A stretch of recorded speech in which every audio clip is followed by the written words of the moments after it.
Pernah dengar kan soal konflik Amerika Serikat sama Iran? Ya, sering banget kita dengarnya itu kayak bentrokan ideologi gitu.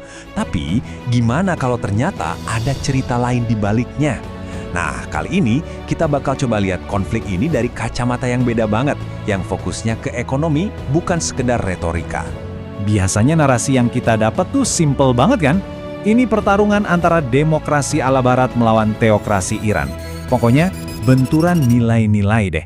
Tapi, emang sesederhana itu ya? Coba deh kita geser sedikit perspektifnya. Sumber yang jadi bahan kita hari ini ngajuin satu pertanyaan kunci. Gimana kalau semua narasi ideologi tadi itu cuma bungkusnya aja? Dan di dalamnya ada pertarungan yang jauh lebih nyata, yaitu perebutan sumber daya dan kendali ekonomi. Oke, untuk bisa ngerti argumen ini, kita harus kenalan dulu sama alat analisis yang dipakainya. Anggap aja ini kunci yang bisa membuka cara pandang baru terhadap seluruh konflik ini. Nah, kerangka ini namanya materialisme dialektis. Tenang, namanya emang agak rumit, tapi intinya sebenarnya sederhana kok.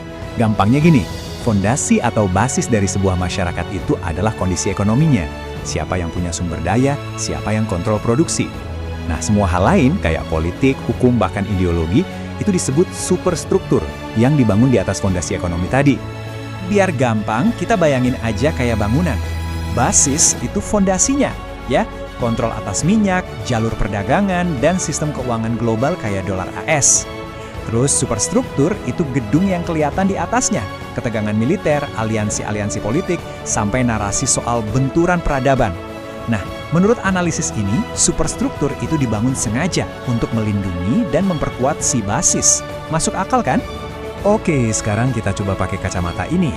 Analisis ini menyorot peran Zionisme sebagai pasak strategis dalam struktur ekonomi ini. Maksudnya apa sih? Yuk kita bedah.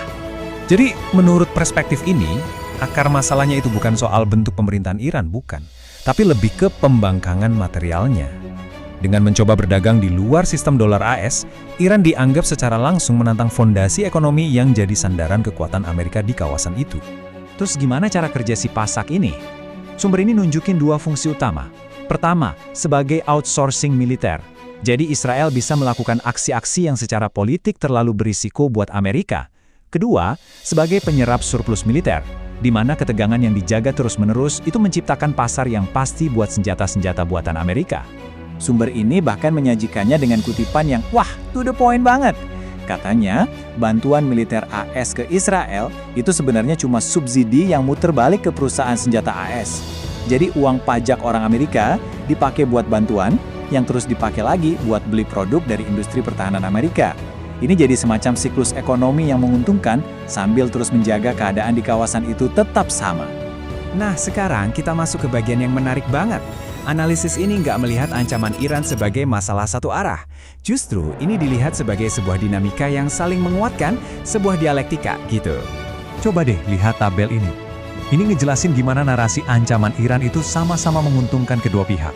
Buat Zionisme, narasi ini berguna banget buat meredam kritik di dalam negeri dan jadi pembenaran buat tindakan terhadap Palestina.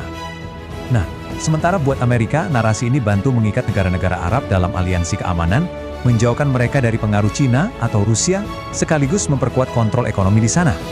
Dan disinilah, katanya, superstruktur ideologisnya mulai kelihatan agak goyah. Sumber ini menyoroti apa yang disebutnya kemunafikan. Gini, kalau masalahnya beneran soal demokrasi versus otokrasi, kenapa Amerika justru bersekutu sama monarki-monarki absolut di Teluk?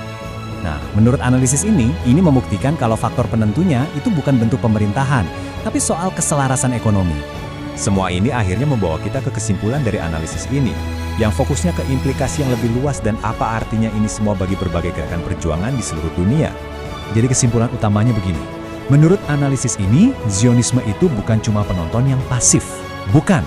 Tapi justru jadi komponen aktif dalam mesin geopolitik yang tujuannya menjaga Timur Tengah tetap terpecah belah dan tunduk pada kepentingan ekonomi dari luar.